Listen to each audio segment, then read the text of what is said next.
Hello, everyone, and welcome back to Casting Seeds. I'm Savannah, your holistic health practitioner and host. And I'm Jeremiah, your favorite person in the world. It's true. He is. And everyone else's. It's true. I'm actually crying. That's really funny.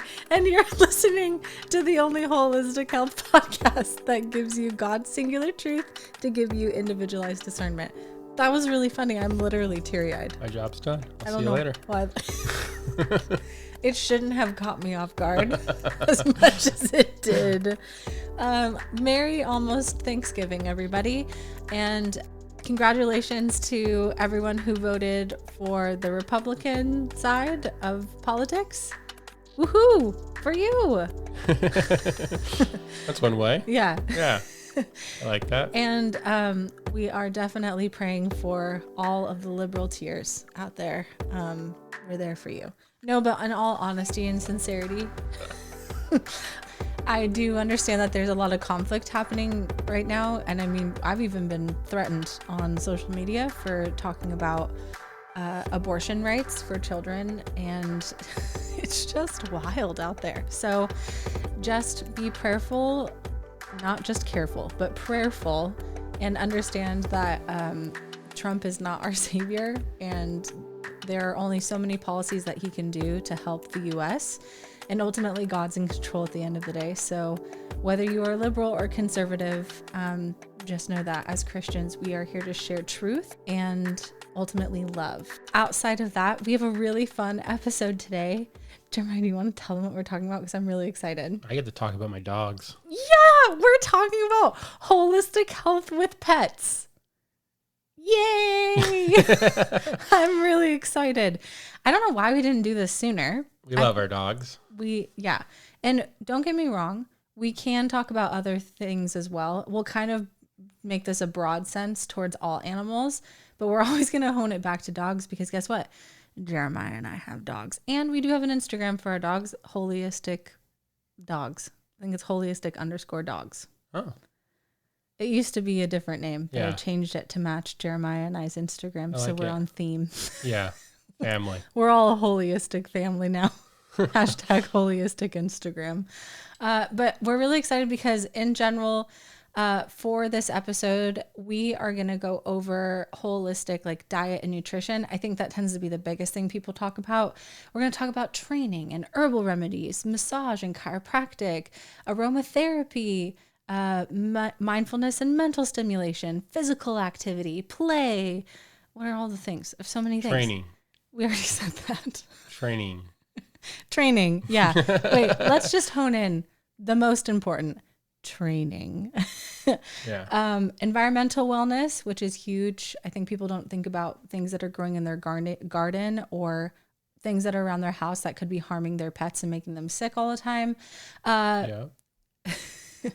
You know what's funny? Can I tell you guys? ChatGPT suggested that we talk about energy healing and spiritual practices for our pets. You want to talk about Reiki and chakra healing? Yeah.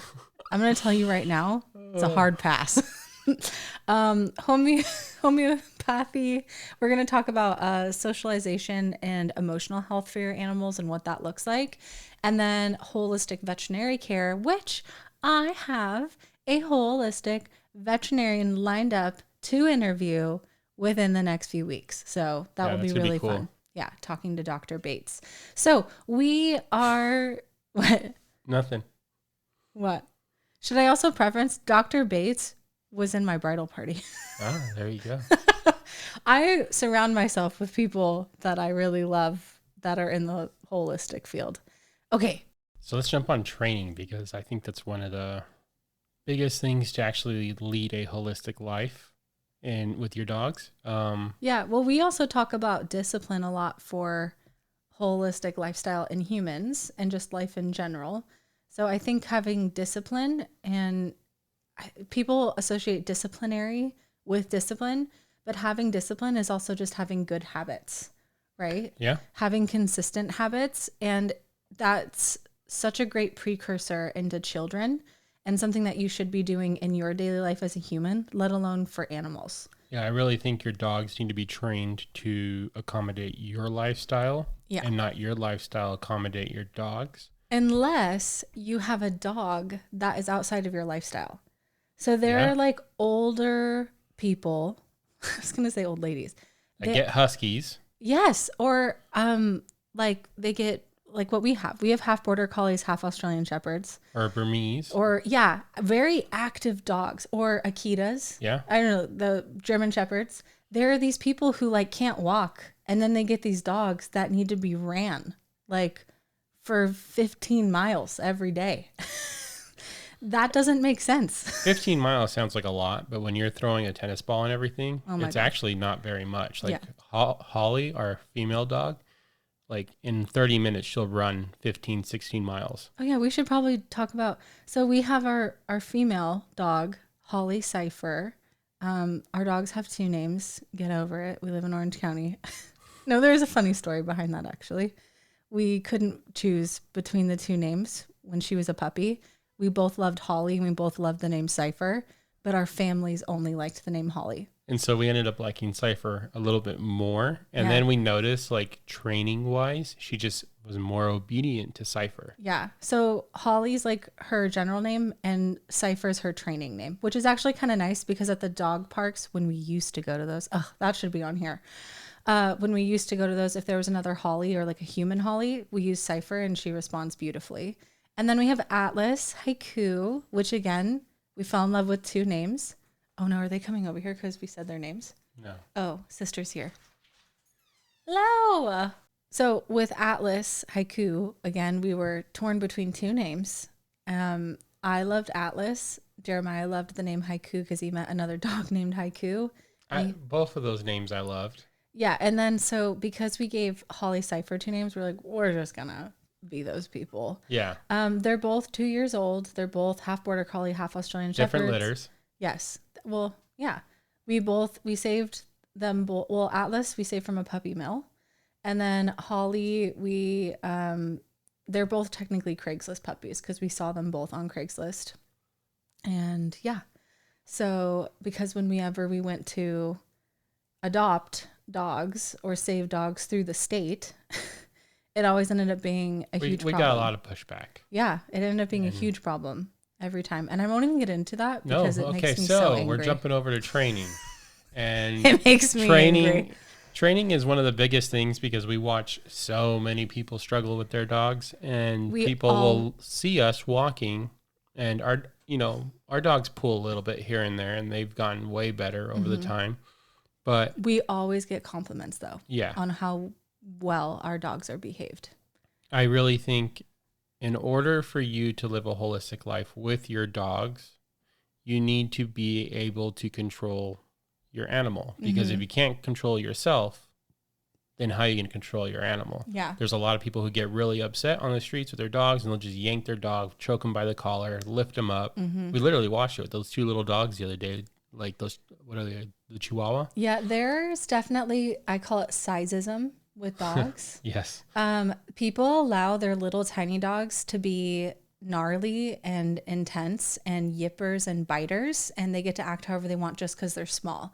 But if a big dog acted that way, people would be like, get your dog trained and freak out, right? Yeah. Whether your dog is a teapot size or the bigger than a Great Dane, your dog should be trained. And it's for safety for you. It's for safety and security for your dog, for their mental health and well-being, their physical well-being. But also it creates an emotional connection between the two of you that is holistic. And it's just that bond that there's a reason why they call dogs a man's best friend. Dogs are, I should say, men are a dog's best friend, but God is a man's best friend. Yeah. Ooh, quote me on that. Anyway, continue your saying, baby. Yeah. And then, so different types of training out there. There's positive reinforcement training. Our dogs love a good applause. They love us like cheering and stuff, and they just think it's amazing. There's click training. We like to do that also. We use that for like long distance stuff, and that really works well. And or then like also a whistle. A whistle, yeah. And then to disengage, we also use click training.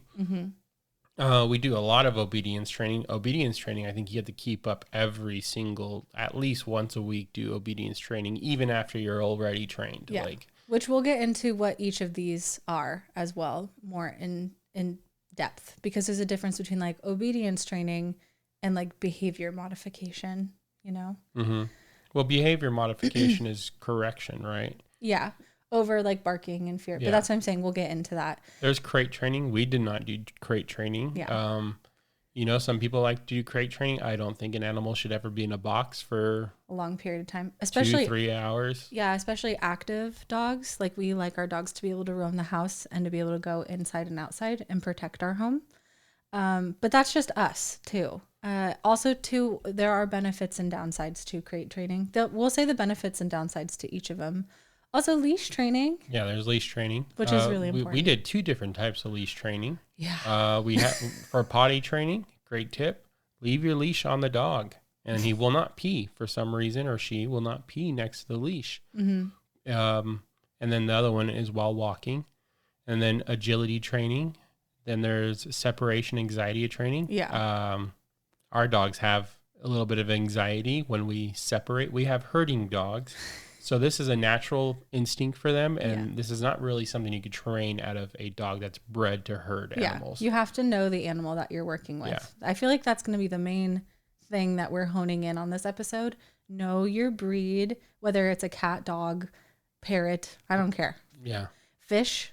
Understand your type of animal and what it does and work with that animal in that range. There's also service dog training, which actually Atlas was offered to do in hospitals because he's more calm than Holly, which is amazing. And then socialization training is also really, really that's really important. Key with children, with other animals, with humans in general.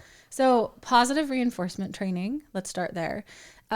This method is based on rewarding desired behaviors and encouraging that repetition over and over again. So it's kind of like, people do it with treats and with positive voices, like, oh, good job, good boy, good girl. Like, I'm kind of nervous to do it, that we're going to end up calling them, but they're so good at training to stay on their bed or their spot. They're being such good boy, good girl.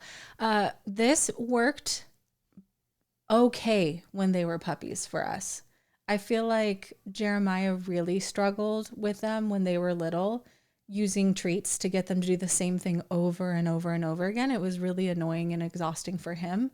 But I think that's also because he's a man. Like for me being a woman, I don't know. I've noticed a lot more dog trainers tend to be women over men. And I think it's because like women, we have that natural instinct to be like corrective. Same thing with like children. So it felt like I was just correcting kids over and over again. It felt like I was working with toddlers. And then, and it never was really exhausting for me. It was kind of fun. Yeah, and I like to do silent training. So I'll it really annoyed Savannah. And she's like, what are you doing? And I'm like, I'm getting the dog to learn my behavior. That way he responds to what I'm doing. So I'm going to tell you right now. And it's fun because they actually do it. They do it, but it gives them anxiety a little bit. I hate it. Because it confused the dogs for a long time because we were training them a certain way. And then Jeremiah would go rogue and confuse them. So let me just say, I do not suggest doing 2 different types of training styles at the same time with 2 different people. I agree. I think Jeremiah understands that now. Yep. But if he waited until they were like a year old to establish those things after they had fundamentals, it would have made our training a lot easier. So the same thing with kids. Be consistent. And the same thing with dogs. Be consistent with the entire family and all the adults training the same way. And that's the other thing, setting up boundaries for training. I had to do that quite often with like my family and my parents with certain foods that they couldn't eat. And we're going to get into that later in the episode. But if you do not trust certain people to be around your dogs and not be consistent with their training habits, then don't leave them with your dogs. That's what I'm going to say. Same thing with your kids. Anything I say about dogs, I'm pretty sure 90% of it you could say about kids. But positive reinforcement training was awesome. It built a lot of strength and trust between me and the pups, especially between Atlas and I, because Holly and I had bonded so closely. We got her at 8 weeks and we got Atlas at 3 months. So he was abused and it it took a long time for him to trust us. He didn't even want to walk into doorways because he was kicked. And that was really hard. And then he chewed. Boy dogs chew so much. So that was also really difficult. But then we realized that we just had to offer different types of stimulation and toys, and also not be scared for punishment as well, which was we regretted making outside a punishment place because we wanted them to feel comfortable outside. So we kind of had to undo that. And then we had to, instead of making it more of a punishment, we made it more of like, you've done something bad, go to your safe space, which became their bed. That was also hard though, like getting them to understand that their bed was a good, safe space where we would not be upset or yell at them or say no, angrily. We would always come to them, even if we were mad, at their beds and say, good boy, good girl, and like pet them. So they understand sorry. Yeah. Oh, yeah. That was a fun little thing that who taught them that? Was it me? Did. Was it you? Yeah. You want to explain that? Yeah. We taught the dog. So like when the dogs did something wrong and they knew they did something wrong, they would tell them to go to bed. Which they know. And then they would come, and now they say sorry. They'll come and give you a lick on the face. They'll give you a kiss. Yeah. And we'll even ask them, like, say sorry, and they'll give you a kiss. Yeah. Atlas took him a while. Yeah. He still gets a little begrudge, like when he's a little pissed off. He has attitude. Yeah. He won't want to come and say sorry when he's been caught. When we mess up or like we step on them or we forget to feed them, like we'll say sorry. And we don't forget to feed them. No, but if it's like an hour later than usual. We don't skip days. That's not what I'm saying. Yeah. We'll come and say sorry, or like, if an accident happens, because when you like step on your dog or you're like, oh my gosh, I'm sorry. And like, you can tell your dog doesn't know how bad you feel. We broke that barrier. Yeah. We trained them. And they get so excited when we say sorry. Yeah. We give them kisses and we pet them and they know.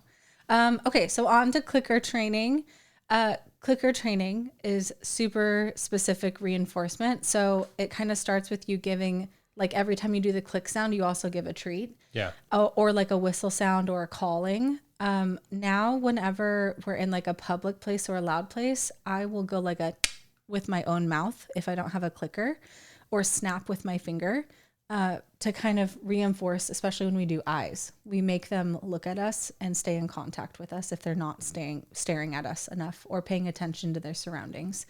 So we'll say like, Atlas, Holly, eyes, and then they'll look at us. And if they don't do it, I'll do a sound. I'll go Atlas, Holly, like that, eyes, and then they'll look at us directly. Yeah. So these are just like, I think these are things that people don't think about on how to have that intimate connection and make your life as a dog owner easier. 1,000 times easier. Yeah. Especially in public places, which that gave Jeremiah the biggest anxiety. He hated taking our dogs out when they were untrained and they were puppies. Yep. But still to this day, people pet them and they go, they're so well trained. They're so nice. Yeah. It's 2 years later. Yeah. We've been working really hard, but I love clicker training. We didn't start really involving that until like a year and a half into their training. I don't know if we necessarily should have done it earlier. I don't know. We don't use it too much. No, it's not something that really. We use more sounds of our mouth, but I think we didn't even realize that we do clicker, or like I'll make the kissy sound and they'll come running over. So yeah, that's fun. We also have different whistles. Yeah. They understand what different whistles mean. They also know who's calling between Savannah's and my whistle. Yeah, it's really cool. I mean, we also have Border Collies are the smartest breed in the world. So, and then Australian Shepherds kind of dumb them down a little bit, but they're smart.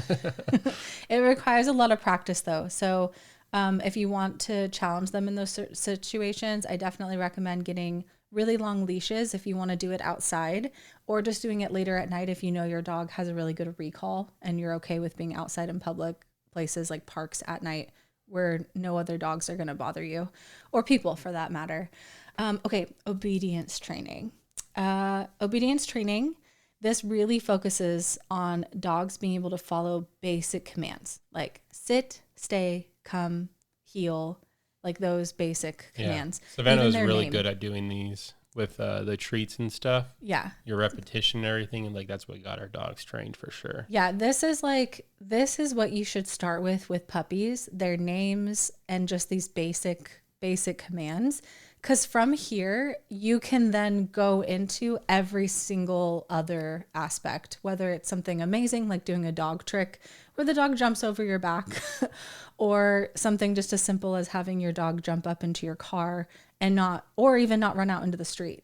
Like our dogs know that they can't run out into the street and it can save their lives, even if a ball rolls out there. Yeah, right? they don't chase it. Yeah. They know grass. So Even, like when they start going towards the street, we just say grass and they run right back to the grass. Yeah. So it's associating positive reinforcement with words. Yeah. And border collies can know up to like a 4-year-old child's amount of words, which is insane. So, yeah, I love obedience training. And also to like, for us, a different obedience will change for every group of people and every couple or individual. For us, like we don't allow, Jeremiah especially, does not allow the dogs to be around the dinner table while we're eating. Never. They know that they're not allowed to. Yep. They also cannot eat anything from the dinner table. So Jeremiah had to give me obedience training in that because I love sneaking dogs food under the table. But he even made it to the point where the dogs don't even look, they're not allowed to look at us because they can't beg in any way, shape, or form. So when we're eating, the dogs know they can't, like they go to their bed and they literally do this thing where they look away. Like it's kind of funny, but it really does, it stops from anything like bad happening because they're allergic to certain foods. So if someone was having dinner with us and our dogs were begging and they didn't know that they were allergic to certain things, it could prevent our dogs from being harmed or even like just bad manners and our dogs nipping somebody. Not that that would ever happen, but it could if our dogs had bad manners in that way. Jeremiah, do you want to talk about behavior modification? Because I know this is something that you're very in depth with. Yeah, behavioral modifications. Let's just skip the modification part and talk about behaviors because we all don't like certain types of behaviors from dogs. Yeah, and the dogs don't like certain behaviors from us either. They don't, I mean, nobody likes barking. No one likes yelling. No one likes aggression. It's both humans and dogs. Fear, separation anxiety, destructive chewing. I mean, destructive chewing comes with all of the above. Yeah. So I think that's a very all-inclusive thing that happens if your dog is a chewer. And depending on the breed, that's something that also happens. If you have a pit bull, if you have a Australian Shepherd or a Husky, they like to chew. Well, also too, it's remembering like, where do you live? If you're in a small apartment and you have, let's just use an Australian Shepherd. You have an Australian Shepherd that can't be outside and can't go chew on wood. Like Atlas today was chewing on the tree. The bark, yeah. Yeah, the tree bark. And Holly never chews, and they loved chewing on that tree bark. Yeah. So if you don't live in the right area for a certain dog breed, don't get that dog. Yeah. Even if you love that dog breed, be kind to the dog breed and understand that if you can't give it its best life, then it's not your right to have that dog. Yeah, I agree. And I mean, even if you don't have the square footage for that dog, then you have to make accommodations for the dog. Yeah, like us. We don't have the square footage for 2 border Aussies, but then we run them. Yeah, we live by the beach. They get beach action. We have the mountains right here. They get that. Hiking, they get backpacking. A little of everything. Yeah. You know? So you really have to entertain your dog. Yeah. So to fix the behavior modifications, what are some things that we did? Like, especially Holly is more of a barker. Mm-hmm. So what do we do for that? So modifications, to change these habits, we have to first figure out why they're actually happening and then address it that way, because you can keep taking all the toys away when the dog's chewing on everything, but it's not going to solve anything because you want to know why the dog's chewing on stuff. Mm-hmm. And so you're going to figure out like, oh, he's scared when he's alone. He has anxiety, or she's naturally aggressive. Yeah, like Holly's more protective. Yeah. So whenever she barks, it's alerting us that someone's at the door. And we have 2 big windows that show the front. So normally, or she'll bark like if Jeremiah and I are like fake playing and wrestling with each other, she and Atlas both bark like, hey, chill. Yeah, we taught our dogs to prevent aggression if we do have children and they start getting into it. Our dogs will tattletale on them. Yeah, really fast. And We love it. They even put their like mouths over our hands and things like that. Not hard. They just put their mouths there like, Yeah. don't move your They'll hands. get in between us and Atlas will start barking. And it's pretty great. But to answer my question, what did we do specifically for Holly? Or like what do we do with her when she starts barking? So Holly, she gets a little bit of anxiety when she's on the leash and there's other dogs or animals around. She gets protective over Savannah and I, and she wants to bark. And excited. She's not aggressive towards it. She just like, she wants to be involved. She wants to introduce herself. And so we started using, they have shock collars that have vibration and also beeping sounds. We started with the beeping sound and we also used the vibration. And both of those actually, we got a really great response from both. And then we also got a prong collar. These do not actually hurt animals. Yeah, I don't understand why people get so much anxiety about prong collars. Prong collars are awesome for training out these different behaviors. One for pulling, and then the other one for the aggressive barking. Because you just lightly pull on it, and then the dog knows not to bark. And But specifically for her barking, when she would bark, we would use the sound to make her stop, like to kind of distract her. And then when she did something positive or we wanted them to come to us, we'd actually use the vibration so that if our dogs ever were away from us, we could use that vibration to literally stop their actions, because it makes them like freak out and uncomfortable if you have it high enough, where it doesn't hurt them. It just vibrates them. So like, what? And then they know to run back. So that's something that we chose to do. But not ever use the shocking method. Yeah, we don't use the shocking. And then the other one is because Holly likes to protect the household, she likes to bark at intruders, people that are walking onto our property. We do share a property with other people. Yeah. And so they have guests. We have mailmen, UPS, and all that. So our dogs wear the vibrating collar while they're at home by themselves, and it will alert them that they shouldn't be barking. Yeah, it will do a light vibration. Yeah. And then it just reminds them it's like everything's okay. I think you've heard of like security blankets for dogs that like they get so much anxiety during thunderstorms and they wrap their dog up. I think some dogs just need to like be reminded it's like, I'm actually safe. Yeah. Well, that, and like, we don't discourage them from barking because it's a natural, healthy thing. We just live in a small area with a lot of neighbors. So we actually, when they do bark, when they go woof, like a little woof. Yeah, I trained them to do small barks. Yeah. So we'll say small bark, and like they can talk to us and tell us, but not loud and aggressively. Yeah. Unless if it is loud and aggressive, we know that someone has really scared them. And then we tell them go outside and do it. Yeah. Yeah. We'll tell them to go outside. And whenever they go outside, they don't bark as much. They tend to just be it's like they can actually see better. Yeah. And especially now with our Christmas tree. Yeah, I get it. It's not Christmas yet. Get over it. It's not Thanksgiving. We have it up.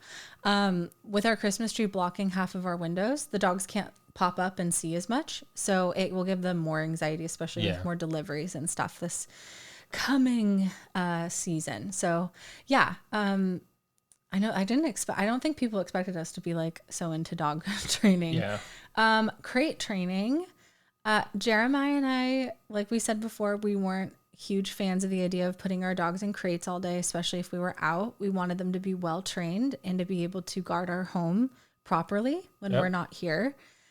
So we decided not to do any crate training, and we kind of love it because at night, Atlas tends to not, Holly likes to sleep with us. Atlas doesn't. He likes to roam the house and even like roam the backyard and kind of do laps and check in and make sure that we're safe while we're asleep. So, which is why we have dogs, also for safety reasons. So we opted out on crate training, but I kind of wish that we did a little bit of it so that our dogs weren't scared of it, because if we ever did do like long traveling trips, I would love when we could afford it, those really nice big crates that they're safe for dogs. So like if you ever get in a car accident. I don't count that as a crate. But you know what I'm talking about? I do. They get their own individual ones. Yeah. I don't know what they're called. Basically a bedroom. But they're safe for dogs, especially in trucks. Yeah, and that'd be really cool. For when you go hunting in the future and stuff. Yeah. So that kind of stuff, I like, now we'll have to train that in the future. But now because they're older, I feel like it'd be a lot easier. But yeah, I do think crate training is necessary for many dog breeds and for people who I'd hate to say it, but I feel like people who are kind of lazy with their dogs and just want to leave them. The at home thing is one thing, but like overnight and like this is their dog's safe space, I think is okay. Like when people use it to put their dogs to bed, I think is okay. But when people just leave their dogs in it all day, it breaks my heart. I don't care how big or how small your dog is, but that's just me. Some people may hate me for saying that, but we have not crate trained our dogs. Yeah. So, but it is, you have to make it encouraging. The only thing that sucks is like now you have to schedule time for meals and potty breaks and establish way more of a routine if you're going to keep your dog trapped inside a crate all day. So I don't know. Leash training. This kind of goes back with what we were talking about earlier with the vibration and sound collars and the prong collars. We wish that we leash trained our dogs in the backyard for potty. Yeah. We didn't do that. Listen to our mistake. Show them every time when they're puppies where they can only go potty and not go potty. Now our dogs go potty all over the backyard and our backyard's inhabitable. Yeah, we didn't think about that. No. And now that they're bigger, they have bigger pees, bigger poops. Yep. And it's like, okay, actually this Sucks. sucks. And now we like just don't feel like training them because we barely use our backyard anyway. It's kind of like the dog's backyard in the garden. So whatever. Yeah. But at my parents' house, they're really well trained. They don't Everywhere pee on else. the concrete. Yeah. It's just in our backyard. Only at mom and dad's house. But leash training is super important for safety. Harness training is also important. Collar training, everything, all of those things. I don't know how people don't function or how people function with their pets, like pulling on the leash all day. Like it's true. The dog doesn't respect you and they're not paying attention to you. They just want to do whatever they want. And Yep. you can tell a lot about a person and their dog and their relationship by watching them on the leash with their dogs. We also do a little bit of dominance training with the leashes. I know a lot of people don't really reinforce that, but we did, where our dogs were just like yappy and going crazy when they were little a few times, especially Atlas being a boy. This actually happened the other day. And Jeremiah just pinned him, like not hard. He just pinned him and made him lay down and said no like that. And then all of a sudden he listened. I grew up owning pit bulls and they're a little bit hard headed, and it was just something that worked for me then. And so I just carried it on to this. The dogs are way more intelligent, but they still understand the same trait. Yeah. And they can push boundaries too. Yeah. So, and it doesn't have to be an aggressive thing. It's just showing who the Dominant alpha person is. Yeah. And Jeremiah is the alpha. So once he made that clear, like when Atlas was kind of playing with Holly way too hard, and we told him no about 5 times. And he knows the word gentle. Yeah. He knows the word gentle. He knows the word no. And he just challenged it too much the other day. And all Jeremiah did, he was just like, down. And then Atlas laid down and Jeremiah got close to him and said, no, gentle, Holly. And then Atlas looked at him like, oh, I'm sorry. And then he said sorry and gave him a kiss. And then he was a good boy. So It's interesting because we can literally have conversations with our dogs and it's really fun. And it also makes just like living at home more fun and more at ease too, because the dogs understand the boundaries and we understand their boundaries as well. Agility training. We don't really do this. No. The most agility training we do is have them run uphill. Yeah, or they're backpacking with their backpacks on. I mean, that's kind of agility training, but technically agility training is like that sport that you see on TV. Yeah, like the physical demanding dog training and navigating through obstacle courses and jumps and hurdles. Holly would kill at that. Yeah. Atlas has got hops, but he's just too dumb. I love him, but he doesn't have a tail. He wouldn't be able to make those turns. I know, which also makes me sad. Not into tail docking, but whatever. That's what they happens. love frisbees and they love balls. Yeah, our dogs have great agility, but we have not done agility training with them because it's not necessary and it doesn't fit our lifestyle. Yeah. So we're not horse trainers. Exactly. Okay. So separation anxiety. Atlas had a lot of it. Holly was good, probably because she was like the first dog. It was actually not with us though. It was with each other. Yeah. They have really bad separation anxiety with each other. They will howl and it is the cutest thing if you want to ever. see it, check out their Instagram. Ooh, it is the cutest thing. So we've tried to train them a little bit, like not being around each other as much. Jeremiah will take Atlas out on separate walks and I'll take Holly. Atlas is Jeremiah's dog, and Holly is my dog. Yeah. Like 100%. I'll take him to work and stuff, and he'll howl all the way there. And then he'll kind of forget. Holly doesn't care. No. But I think it's because we got Atlas second, and also because he was abused. And Atlas also chose Holly when we took her to meet the puppies, like the litter that got saved. He chose her and latched onto her. Yeah. So, what is that word? Imprinted? Yeah. This is, what's Bella's baby's name? I was about to make a Twilight reference, and I'm not happening. Renesmee. What? He is Jacob and she is Renesmee. That is weird. Anyway. But you even remember that? Yo, I devoured those books when I was a kid. All right. But for separation anxiety, one of the biggest things that we do, especially with like 4th of July fireworks and things like that, we give our dogs chamomile.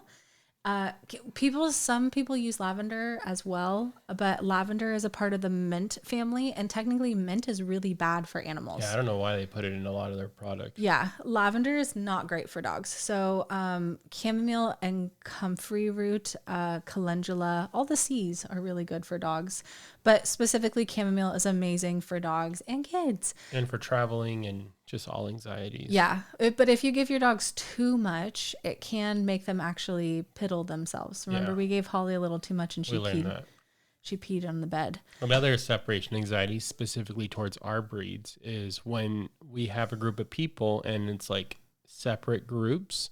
If I'm out front with the group of guys and Savannah's inside, Holly is running in and out of the house, just like, how are you? How are you?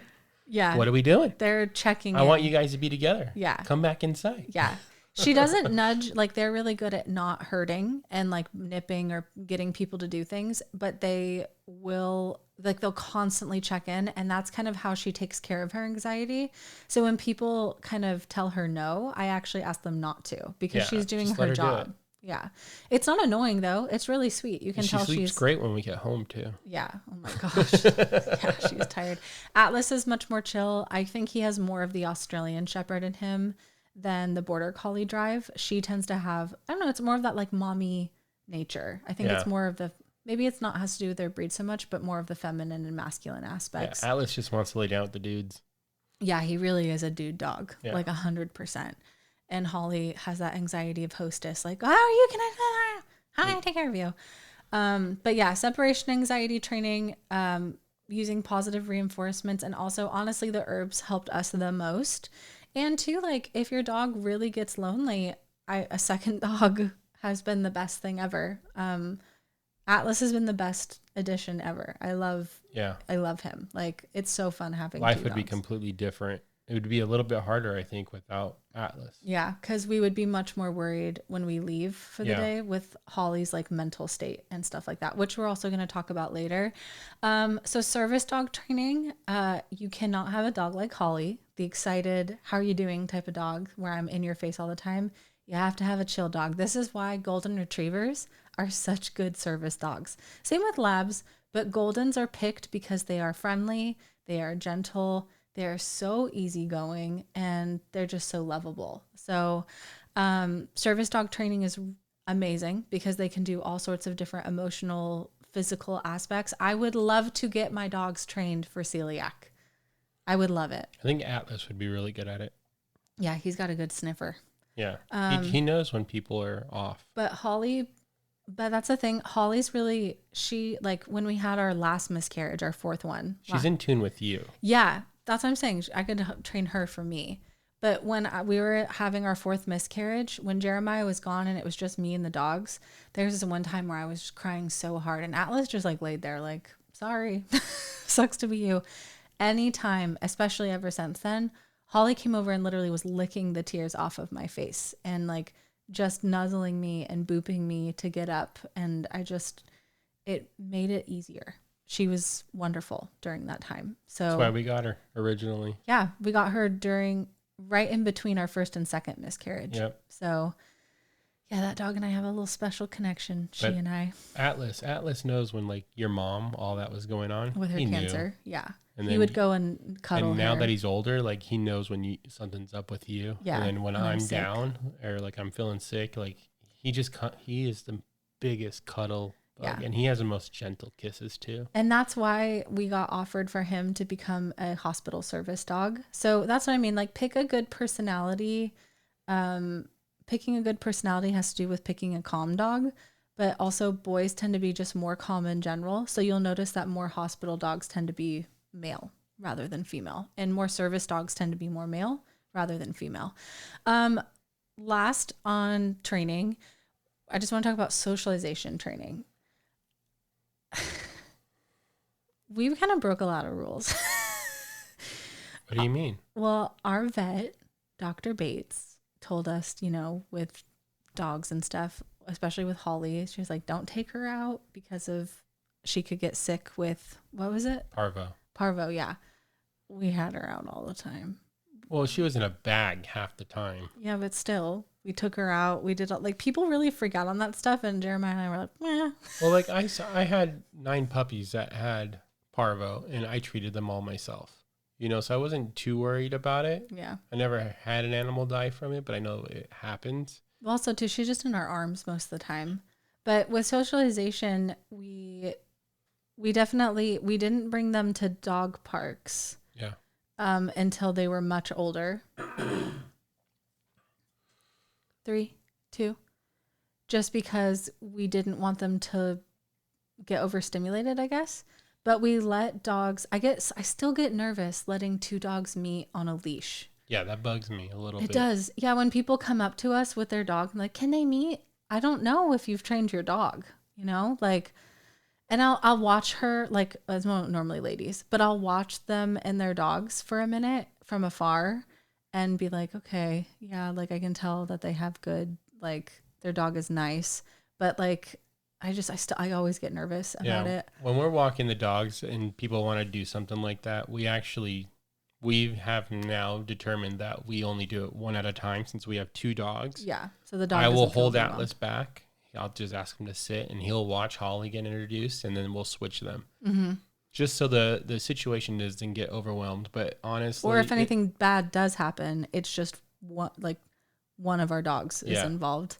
But every time it's using discernment. So, yeah. But our dogs love other dogs. We've only had one bad instance, and it was because our dogs came to someone else's house and they met at the front door. And I don't know what happened, but Holly did not get along with. Yeah, the other dog did not like Holly. Yeah, but I mean, he straight up like. I think maybe we should have made a better call and had them introduced outside front of the house. Yeah. Yeah. So, and that's the thing, like, our dog could also have came in and been too strong, like she could have came in all She is a very sassy. dominant dog. Exactly. So that's what I mean. Like, also Jeremiah and I are more chill in that way, that if a dog nipped our dogs and kind of put them in their place. She needed to be corrected. They're dogs. Yeah. So that's what I mean. Like, we weren't upset when their dog, like had his mouth around her neck. It was kind of like, yeah. That happens. Was not acting appropriately. But with socialization training, I think the biggest thing is making sure that your dog knows that you are going to protect them no matter what, and that ultimately if they're not gentle or kind or cautious or submissive in some way, shape, or form, then they're in trouble. Yeah, they have to be. I really agree with that. They have to be what? Sorry. No, they have to be that way. Otherwise they're taken away from the situation. Atlas gets a lot of attention. A lot of kids love Atlas. Mm-hmm. And when we first got him, he was afraid of kids. Yeah. And so I learned that at a pretty early age for him. And then, so what I do now is I'll get on Atlas's level and I'll sit there with the kid. And if Atlas starts to walk away, I'm like, I'm sorry, I don't think he wants to be pet right now. Yeah. We don't force our dogs to be pet by gotta kids really or people. Read your dog's attention and also just see what he needs. I've seen a lot of videos of people like try to forcibly hug their dog and their dog's like pulling away and they're still doing it. It's like so uncomfortable for that poor dog. Yeah, and the person.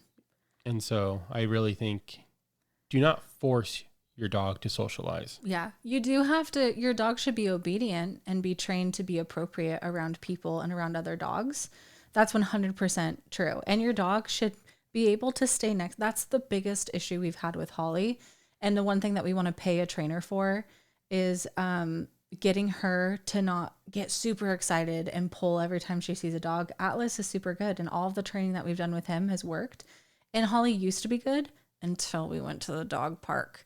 And for some reason, ever since then, she now like pulls every time there's another dog. The prong collar and things like that have helped.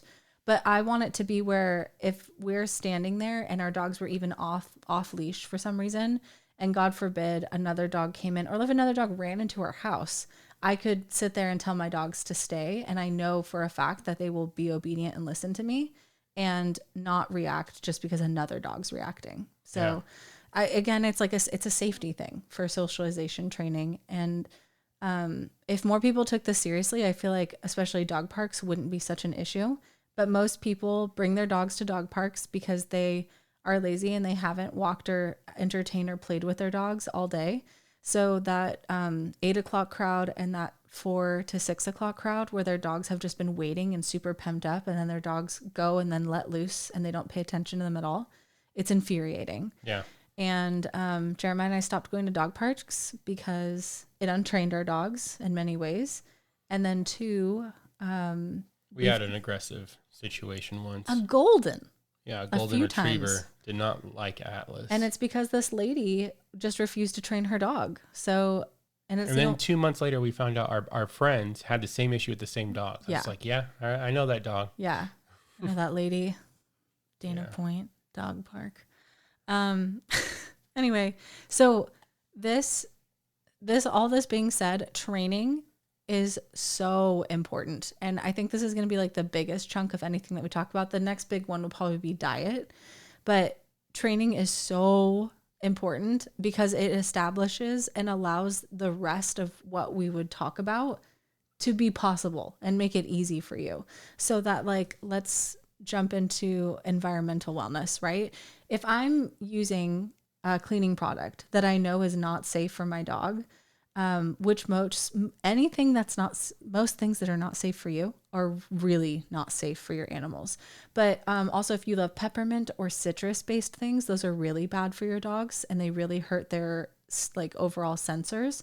If you're using a peppermint spray and you want your dogs to stay out of the house just for like, the afternoon because you want it to smell yummy and Christmassy and pepperminty, which is fine. But if you're doing that, your dogs better be trained well enough to stay outside if you tell them to go outside without having to lock them outside or pin them outside. So, because it just makes it easier for you and more enjoyable. And then the dogs know like, oh guys, just outside time to play. Right. So that kind of stuff is so important. Or if someone drops food on the ground, your dog's not rushing over. Or, oh my gosh, the videos where people on the internet are like laughing when they see their dog pull a turkey or a chicken or things like that off the counter. It makes me so mad. Like, what if those things are hot? I've seen dogs burn their paws on countertops, on stovetops. Start fires. Yeah, they've swallowed bones and probably, that was video where the dog started a fire in the kitchen because he hit the thing. There's like, if you do not have proper obedience training and training in general, you're going to make your life a living hell for you and your pet and your neighbors. Everyone's going to not like you. So I guess I didn't expect training to go this long, but I guess since we started talking about chemicals and environmental wellness, we can go into that a little bit and then we'll have to do a part 2, possibly a part 3 for this because there's so many things to get into. Environmental wellness, any harsh chemicals like I talked about, cleaning products which can irritate your dog's skin or respiratory system or even their whiskers, their feeler things. Yeah, whiskers. Those can get burned and singed with chemicals. Also, for environmental wellness, there are tons of plants, and I'm not going to list a bunch of them, but there are plants that you can have in your backyard that can be toxic to dogs and cats. So, which is great. I mean, some of them are even toxic to rats and stuff like that. So you can have those, but finding out if your backyard is dog safe, it's actually really easy. You can actually take pictures of all the plants in your backyard and reverse image search on Google what they are. And it's almost like having like a little plant app that you'd pay for. Yeah. So that's like a kind of a good little hack for you. But one of the best things that you can do is use washing soda as a natural cleaner. Also vinegar is a great natural cleaner. Do not ever mix baking soda and vinegar because they cancel each other out in their pH. So it just bubbles and it doesn't actually clean anything. And then Jeremiah and I use what's that thing on the couch?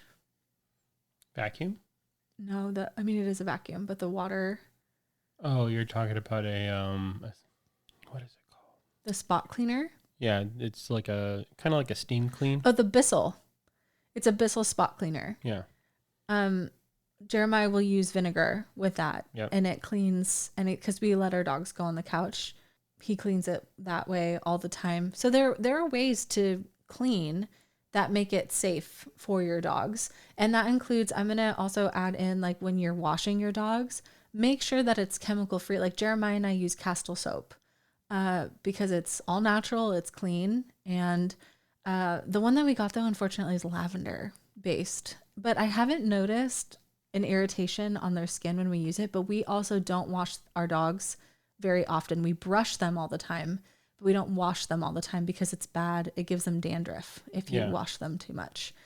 So we also gets rid of their oil, and then they tend to smell more. Yeah. If you wash them too often. Yeah. Which, if your dogs are stinky in any way, that means that there's a poor diet involved or a chemical thing happening, or lack of oil in their fur. So you want to make sure that their outdoor space is safe, that their indoor space is safe, and then ultimately the fragrances and things that you're putting in the air are not harsh chemicals that could affect your dogs or your family for that matter. But most essential oils and things like that, and aromatherapy, anything citrus based or menthol based, mint based. So just look up if any of those things are in your essential oil list. And I mean, I know it sucks. It does limit it a lot, but Jeremiah and I don't use essential oils very often. But when we do, we just don't have the dogs in our bedroom at that time. We'll shut the door and make it kind of like a yummy smell for us. And then we open the window and enjoy it for like a couple hours, and then we air it out and then say la vie. So it's not bad. A little bit is okay, but like having like a strong menthol or citrus candle in your house can be really bad. Luckily, we're not too into either of those. Yeah. So I think another thing, for outdoor spaces, don't only consider yours, consider your neighbors and everyone else's. You have no control over what they do on their property. What they spray. Yeah. But you do have control over your dog. So I think when you're doing your leash training and stuff, like, make sure your dogs don't sit and smell something for too long. And then also they have this gland inside their mouth where they lick something and they're able to smell it better. You want to prevent that from happening as much as you can off your property, because you don't know what they're trying to understand, what they're trying to learn. And it could be bad. Yeah. And then you also don't know what they're picking up on. Yeah. Jeremiah taught them leave it. So if they're interested in something, but if they're interested in, when Jeremiah says no, like they're not listening, he'll strictly say leave it. And then they know that it's not safe. Like we've trained that leave it means ouch. Yeah. We use like very simple words to then go into more complex phrases. So like when we say leave it, we associated that with the word ouch, like ouch. And like we'll also be eating certain things, and you can tell they'll be interested in it, like chocolate. We'll be eating that, and I'll say, "Mommy, Daddy, okay?"